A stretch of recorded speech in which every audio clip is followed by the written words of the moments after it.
Welcome friends. आज हम लोग जानेंगे मैकेनिज्म ऑफ हार्मोन एक्शन के बारे में कि किस प्रकार से हमारे बॉडी में जब हार्मोन कोई एक्शन करता है तो उसका मैकेनिज्म किस प्रकार से होता है।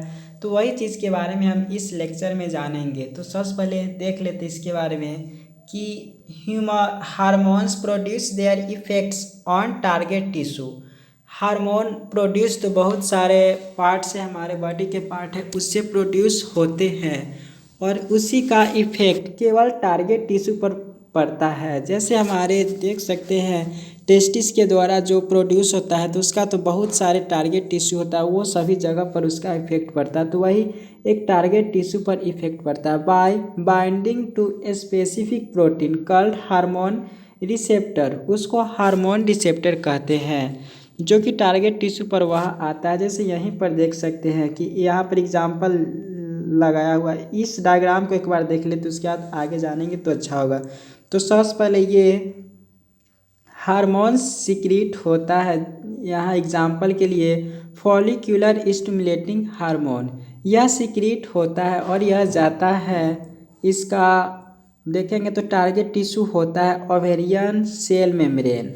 ओवेरियन सेल मेम्ब्रेन जो फीमेल का पार्ट है तो ओवेरियन सेल मेम्ब्रेन यहाँ पर ये रिसेप्टर पार्ट है। तो ये हार्मोन को ये रिसेप्ट कर लिया, तब रिसेप्ट करने के बाद पहला इसका रिस्पॉन्स होता है कि यह जेनरेशन ऑफ सेकेंड मैसेंजर जिसको साइक्लिक एएमपी कहते हैं या कैल्शियम प्लस प्लस। तो यही जनरेशन करता है। रिस्पॉन्स 1 करने के बाद सेकेंडरी मैसेंजर को यह जनरेट करता है। फिर उसके बाद बायोकेमिकल प्रोसेस होता है, मतलब बायोलॉजिकल और केमिकल दोनों उसमें शामिल हो।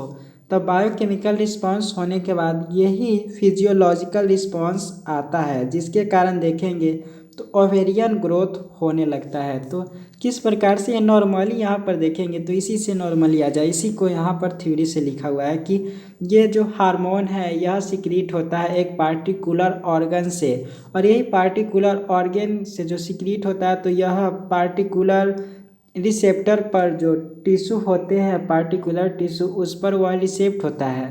और रिसेप्ट होने के बाद पहला रिस्पॉन्स में दे जब होता है तो उस समय साइक्लिक एएमपी होता है या जनरेशन ऑफ सेकेंडरी मैसेंजर होता है। फिर इसके बाद बायोकेमिकल रिस्पॉन्स होता है और बायोकेमिकल रिस्पॉन्स हमारे बॉडी में होने के बाद वो फिजियोलॉजिकल रिस्पॉन्स होता है। फिजियोलॉजिकल रिस्पॉन्स में ही देखेंगे तो एग्जाम्पल जो लिखा था एफएसएच उसका वर्क सामने आने लगता है जिसका वर्क होता है ओवेरियन ग्रोथ होना। तो यही सिंपल है। तो वही चीज़ को यहाँ पर लिखा हुआ कि hormone produce their effects on target tissue by binding to a specific protein called hormone receptors located in the target tissue. ये जान चुके हैं hormone receptors present on the cell membrane. ये हार्मोन रिसेप्टर्स प्रेजेंट होता है cell membrane पर, जैसा कि नीचे देखे थे फॉलिक्यूलर स्टिमुलेटिंग हार्मोन उसी के मेम्ब्रेन पर हार्मोन रिसेप्टर पाया जाता है। On the target cells are called membrane bound receptors. जो टारगेट सेल्स होता है उसी को हम कहते हैं membrane bound receptors and the receptors present inside the target cells. और यह रिसेप्टर्स देखेंगे तो पाया जाता है जो इनसाइड द टारगेट सेल के अंदर, उसको इंट्रा सेलुलर रिसेप्टर्स कहते हैं। तो ये टर्म सिंपल है, एक बार फिर से देख सकते हैं कि सबसे पहले हार्मोन रिसेप्टर यह होता है जो प्रेजेंट होता है टारगेट सेल के मेम्ब्रेन पर। ये तो सिंपल है, समझ में आ गया। फिर उसके बाद है यही कल मेम्ब्रेन बाउंड रिसेप्टर्स सेल, उसी को मेम्ब्रेन बाउंड रिसेप्टर्स कहते हैं। And receptors present inside the target cells, यह टारगेट सेल्स पर मौजूद होता है उसको इंट्रा सेलुलर रिसेप्टर्स कहते हैं। तो ये भी पॉइंट जान लिए कि कौन से मेम्ब्रेन बाउंड रिसेप्टर्स है और कौन से इंट्रा सेलुलर रिसेप्टर्स है। तो यहीं पर जैसे यहाँ पर देख सकते हैं तो ये वाला जो इधर का सेल होता है वो इंट्रा सेलुलर रिसेप्टर्स है, और जो यहाँ पर बंध गया दोनों हार्मोन आकर रिसेप्टर्स पर मिल जाता है तो यही कहलाता है मेम्ब्रेन बाउंड रिसेप्टर्स। तो ये समझ में आ गया दोनों टर्म। उसके बाद है मोस्टली न्यूक्लियर रिसेप्टर्स। उसके बाद यहाँ पर है कि मोस्टली न्यूक्लियर रिसेप्टर्स जो न्यूक्लियस में प्रेजेंट होता है। तो वही है mostly nuclear receptors binding of a hormone to its receptors. जो यहाँ पर इंट्रासेलुलर रिसेप्टर्स देखे थे वो न्यूक्लियर रिसेप्टर्स ही खासकर ज़्यादा होता है जो प्रेजेंट होता है न्यूक्लियस में, जो इधर के डायग्राम में भी देख सकते हैं कि ये। और एक और एग्जांपल यहाँ पर दिया गया हुआ है कि पहला में तो दिया हुआ है प्रोटीन हार्मोन किस प्रकार से वर्क करता है, जो यहाँ पर है एफएसएस फॉलिक्यूलर स्टिमुलेटिंग हार्मोन, और सेकेंड में एस्टेरॉयड हार्मोन, ये खासकर न्यूक्लियस पर वर्क करता है। ये भी उसी तरीक़े से सिमिलर होता है, तो ये तो समझ में आ चुका होगा। तो उसी प्रकार से ये भी है कि सबसे पहले यहाँ हार्मोन है जो कि एस्टेरॉयड हार्मोन एस्ट्रोजन है। ये एस्ट्रोजन मेम्ब्रेन बाउंड स्ट्रक्चर से आता है, तो सीधे चलकर यह देखेंगे तो ये वाला पार्ट न्यूक्लियस का होता है। न्यूक्लियस में ही जानते हैं कि वहाँ पर जीनोम, फिर जीनोम के बाद देखेंगे तो उसी में mRNA का स्ट्रक्चर होता है, फिर mRNA स्ट्रक्चर में प्रोटीन होता है। तो यहीं पर लिखा हुआ है कि एस्ट्रोजन जो प्रोड्यूस होता है किसी पार्टिकुलर पार्ट से, तो वो मेम्ब्रेन बाउंड स्ट्रक्चर से होते हुए ये आता है न्यूक्लियस के पास। फिर न्यूक्लियस के अंदर हार्मोन रिसेप्टर कॉम्प्लेक्स बनता है जो हार्मोन को रिसेप्ट करता है। तो ये पार्ट देखेंगे, ये हार्मोन रिसेप्टर कॉम्प्लेक्स, यहाँ से एस्ट्रोजन ये मतलब रिसेप्ट कर लेता है। तब ये रिसेप्ट करने के बाद स्ट्रक्चर ऐसा बनाता है जो यहाँ पर mRNA से प्रोटीन बना देता है। फिर प्रोटीन बनाने के बाद यहाँ पर एक फ़र्क पड़ता है, मतलब फिजियोलॉजिकल रिस्पॉन्स होता है जिसमें टिश्यू ग्रोथ एंड डिफ्रेंशिएशन होने लगता है जब एस्ट्रोजन प्रोड्यूस होता है हमारे बॉडी में। तो अब उसी कारण यहाँ पर लिखा हुआ है कि ऐसा अधिकतर होता है इंट्रासेलुलर रिसेप्टर्स में न्यूक्लियर रिसेप्टर्स का। Binding of hormone to its receptor leads to formation of hormone receptor complex. ये तो जान चुके हैं कि हार्मोन बाइंड करता है रिसेप्टर से, वो हार्मोन रिसेप्टर्स कॉम्प्लेक्स बना लेता है। फिगर में हम देख चुके हैं each receptors is a specific to one hormone only and hence receptors are specific. मतलब यहाँ पर करा कि ईच रिसेप्टर्स इज स्पेसिफिक, हर रिसेप्टर्स इज स्पेसिफिक होता है और खासकर वन हार्मोन ओनली, मतलब एक हार्मोन के लिए केवल एक ही रिसेप्टर्स प्रेजेंट खासकर होता है जो कि स्पेसिफिक होता है। हार्मोन रिसेप्टर कॉम्प्लेक्स फॉर्मेशन, जो hormone receptors complex formation leads to certain biochemical changes in the target tissue, और यही जो बायोकेमिकल चेंजेस करता है ये भी हम देख चुके हैं कि जो हार्मोन रिसेप्टर कॉम्प्लेक्स बनने के बाद बायोकेमिकल प्रोसेस होता है और ये टारगेट टिश्यू होता है उसको चेंज कर देता है। तो ये देखे थे फॉलिक्यूलर स्टिमुलेटिंग हार्मोन का। फिर है target tissue metabolism and hence physiological function are regulated by hormones, और यही फिजियोलॉजिकल हार्मोन जो होता है वह रेगुलेटेड होता है हार्मोन के द्वारा।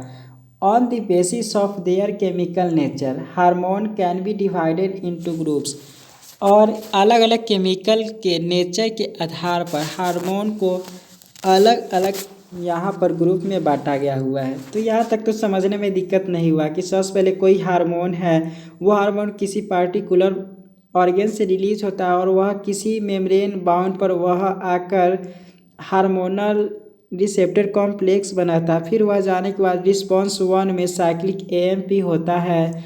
तो वही साइक्लिक एएमपी होने के बाद यहाँ पर देख सकते हैं फिर बायोकेमिकल प्रोसेस कराता है। बायोकेमिकल प्रोसेस होने के बाद वह फिजियोलॉजिकल रिस्पॉन्स देता है जिसके कारण कोई उसका फंक्शन होता है। तो अब हार्मोन को उसके केमिकल नेचर के आधार पर इस प्रकार से ग्रुप में बांटा गया हुआ है। सबसे पहला है पेप्टाइड या पॉलीपेप्टाइड या प्रोटीन हार्मोन। तो वही पेप्टाइड, पॉलीपेप्टाइड या प्रोटीन हार्मोन के एग्जाम्पल है इंसुलिन जानते हैं जो कि पेप्टाइड हार्मोन है, ग्लूकागन भी पेप्टाइड हार्मोन है, पिट्यूटरी भी देखेंगे तो ये भी पेप्टाइड हार्मोन या प्रोटीन हार्मोन में शामिल है, हाइपोथैलेमिक हार्मोन ईटीसी। तो बस याद रखना है एग्जाम में सीधे पूछ दिया जाता है कि पिट्यूटरी हार्मोन यह पेप्टाइड हार्मोन है या स्टेरॉयड हार्मोन है या आयोडोथायरोनिन हार्मोन है या अमीनो एसिड डेरिवेटिव हार्मोन है।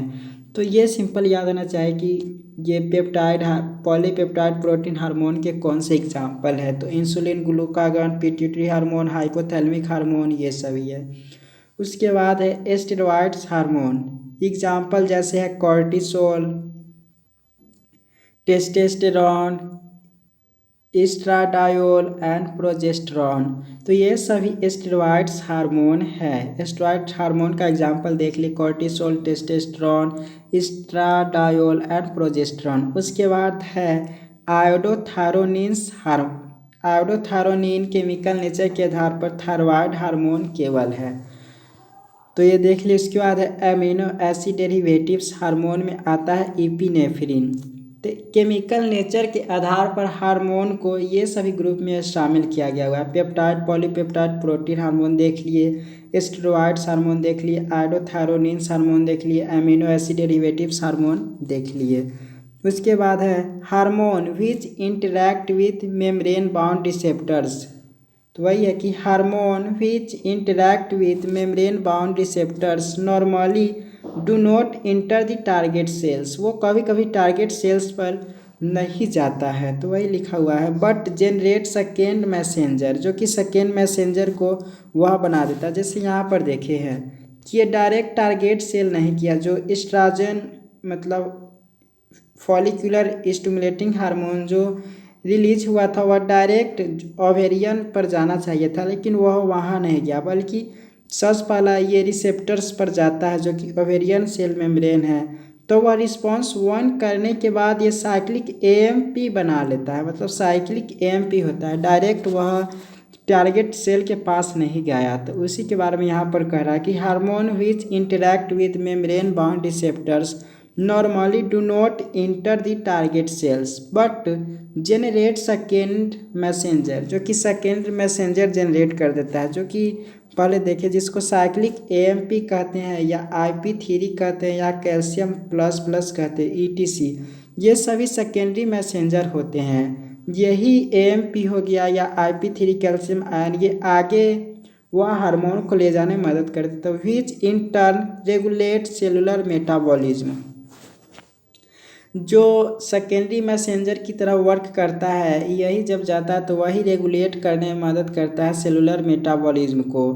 उसके बाद hormone which interact with intracellular receptors, जो इंट्रासेलुलर रिसेप्टर्स की तरह वर्क करता है। जैसे स्टेरॉयड हार्मोन यहाँ पर देखे हैं इस जगह के पार्ट में, तो वही है कि वही लिखा हुआ कि hormone which interact with intracellular receptors, जैसे स्टेरॉयड हार्मोन हो गया, आयोडोथायरोनिन, ये इंट्रासेलुलर रिसेप्टर्स की तरह वर्क करता है। मोस्टली रेगुलेट जीन एक्सप्रेशन, जो स्टेरॉयड हार्मोन होते हैं, जो यहाँ पर जैसे एस्ट्रोजन है। एस्ट्रोजन एक ऐसा हार्मोन है जो खासकर देखेंगे तो यह इंट्रासेलुलर पर ही वर्क करता है, मतलब सेल के अंदर जो प्रेजेंट होता है उसी पर यह वर्क करता है, मेम्ब्रेन पर कोई प्रभावित यह नहीं डालता है। तो उसी का इस जो भी है स्टेरॉयड हार्मोन सब इसी में आता है। तो वही लिखा हुआ मोस्टली रेगुलेट जीन एक्सप्रेशन और chromosome function by the interaction of hormone receptor complex, जो हार्मोन रिसेप्टर कॉम्प्लेक्स के इंटरेक्शन के बाद यह जीन एक्सप्रेशन करने में मदद करते हैं विद द जीनोम के साथ। उसके बाद cumulative biochemical action result in physiological and development effects, जो बाद में यही देखेंगे तो बायोकेमिकल एक्शन कराने में मदद करते हैं, जो फिजियोलॉजिकल डेवलपमेंट को इफेक्ट कराने में मदद करते हैं। जैसे यहाँ पर एस्ट्रोजन जो प्रोड्यूस हुआ था वे हार्मोन रिसेप्टर कॉम्प्लेक्स के साथ वह फिजियोलॉजिकल में देख रहे हैं यहाँ पर टिश्यू ग्रोथ एंड डिफ्रेंशिएशन हुआ है। तो इस प्रकार से, और यहाँ पर देखे थे तो यहाँ पर सेकेंडरी मैसेंजर जनरेट कर लेता है जो अलग तरीके के हार्मोन होता है, जैसे पेप्टाइड हार्मोन हो गया या अमीनो एसिड डेरिवेटिव हार्मोन हो गया। तो ये इस प्रकार से सेकेंडरी मैसेंजर जनरेट कर देता है, ये डायरेक्ट इंट्रासेलुलर के पास नहीं आता है, लेकिन जो एस्ट्रॉयड हार्मोन है जैसे एस्ट्रोजन हो गया वह डायरेक्ट आता है इंट्रा सेलुलर के पास, तब उसके बाद लेकिन जो एस्ट्रॉयड हार्मोन है वह सेकेंडरी मैसेंजर जनरेट नहीं करता। तो इस प्रकार से हमने यह चैप्टर के साथ हमने क्लास 11th बायोलॉजी का जितने भी सारे चैप्टर था वो सभी हमने ख़त्म कर लिए हैं। अब हम नेक्स्ट लेक्चर से नए चैप्टर की नए क्लास की शुरुआत करेंगे। तो आज के लिए इतना ही, पढ़ते रहिए। Thank you for watching.